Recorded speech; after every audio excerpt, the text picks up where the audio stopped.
अस्सलाम वालेकुम। अफ्तारी का वक्त, रोज़ की थकन, थोड़ा सा सब्र और फिर एक ऐसी मिठास जो पहला निवाला लेते ही दिल खुश कर दे।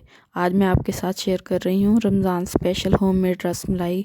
सॉफ्ट, जूसी और दूध इतना रिच कि हर स्पून पे बस वाव निकले। ये वो डेज़र्ट है जो सिर्फ पेट नहीं दिल भी भर देता है।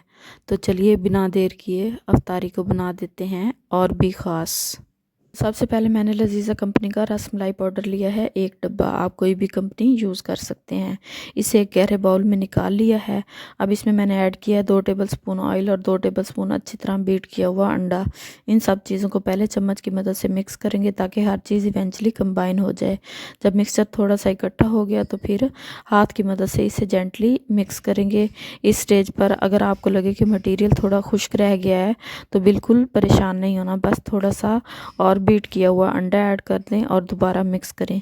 शुरू में ये मिक्सचर थोड़ा सा लूज़ हैंडल करना मुश्किल लगेगा, लेकिन आप सब्र रखें। थोड़ी सी मेहनत और जेंटल मिक्सिंग से ये mixture Aahista Aahista soft, smooth और परफेक्ट डफ़ की शेप में आ जाता है।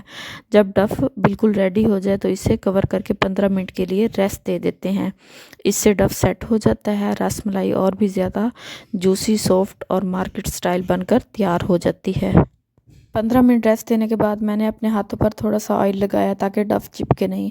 अब डफ़ से थोड़ा हिस्सा लिया है, पहले इसे गोल शेप दिया और फिर हल्की सी प्रेस कर परफेक्ट पैटी जैसी शेप बना लिया है। इस तरह बिना जल्दी किए पूरे डफ़ को एक एक करके मैंने शेप में कन्वर्ट कर लिया है। इस स्टेज पर आप देख सकते हैं कि डफ़ कितना सॉफ्ट और स्मूथ हो चुका है। इस वजह से रसमलाई बाद में बिल्कुल मेल्ट इन माउथ बनेगी। बस यहाँ थोड़ा सा प्रैक्टिस चाहिए क्योंकि यही स्टेप रसमलाई की परफेक्ट शेप और टेक्सचर का सीक्रेट होता है। देखें तमाम डफ शेप में कन्वर्ट हो गया है। आपने बिल्कुल थोड़ा थोड़ा ही मटेरियल लेके शेप बनानी है ताकि रसमलाई हार्ड ना रहे कुकिंग के दौरान।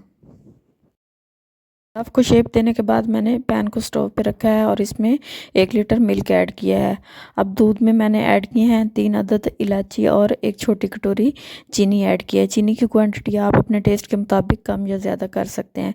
इन सब चीज़ों को अच्छी तरह मिक्स कर लिया है। अब मैंने एवरीडे मिल्क पाउडर के 2 साशे लिए हैं और इन्हें भी दूध में ऐड कर दिया है। इस स्टेज पर दूध को लगातार हिलाते हुए हल्की आंच पर तकरीबन 10 मिनट के लिए कुक करेंगे ताकि दूध थोड़ा सा गाढ़ा हो जाए और फ्लेवर अच्छी तरह डेवलप हो जाए।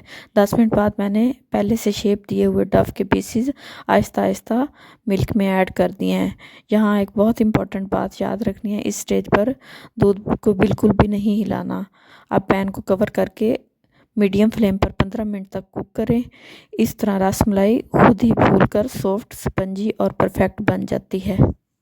15 मिनट बाद जब लिड उठाते हैं तो आप देख सकते हैं कि रसमलाई कितनी खूबसूरती से फूल चुकी है और इनकी शेप भी काफ़ी बड़ी और परफेक्ट हो चुकी है। अब स्पैचुला की मदद से रसमलाई को आहिस्ता आहिस्ता दूसरी साइड पर फ्लिप करेंगे ताकि दोनों साइडें बराबर कुक हो जाएं। इसके बाद सिर्फ 5 मिनट और कुक करेंगे और 5 मिनट बाद देखिए हमारी होममेड सॉफ्ट और जूसी रसमलाई बिल्कुल तैयार हो चुकी है। ये वो मिठाई है जो रमज़ान की इफ्तारी को और भी ख़ास बना देती है। ठंडी ठंडी रसमलाई, दूध की रिचनेस और इलायची की खुशबू, बस एक बाइट और पूरे दिन की थकन ख़त्म। बस रसमलाई को आहिस्ता आहिस्ता सर्विंग बाउल में निकाल लें और ड्राई फ्रूट से गार्निश करें और फ्रिज में रख दें ताकि ये अच्छी तरह ठंडी हो जाए। ठंडी होने के बाद रसमलाई और भी ज़्यादा सॉफ्ट, जूसी और फ्लेवरफुल हो जाती है। और जब अफ्तारी के टाइम फ्रिज से निकालें तो यकीन माने पहले बाइट ही बता देगा कि मेहनत वसूल हो गई है। अगर आपको ये रमज़ान स्पेशल रसमलाई पसंद आई हो तो वीडियो को लाइक करें, अपना प्यारा सा कमेंट ज़रूर छोड़ें और चैनल को सब्सक्राइब करना नहीं भूलें क्योंकि ऐसी और भी ईजी, टेस्टी और बजट फ्रेंडली रेसिपीज़ आपका इंतज़ार कर रही हैं। रमज़ान मुबारक और खुशगवार अफ्तारी। इंशाल्लाह मिलते हैं नेक्स्ट मज़ेदार रेसिपी के साथ। दुआओं में याद रखिएगा, अपना बहुत ज़्यादा ख्याल रखिएगा। तब तक दीजिए इजाज़त। अल्लाह हाफिज़।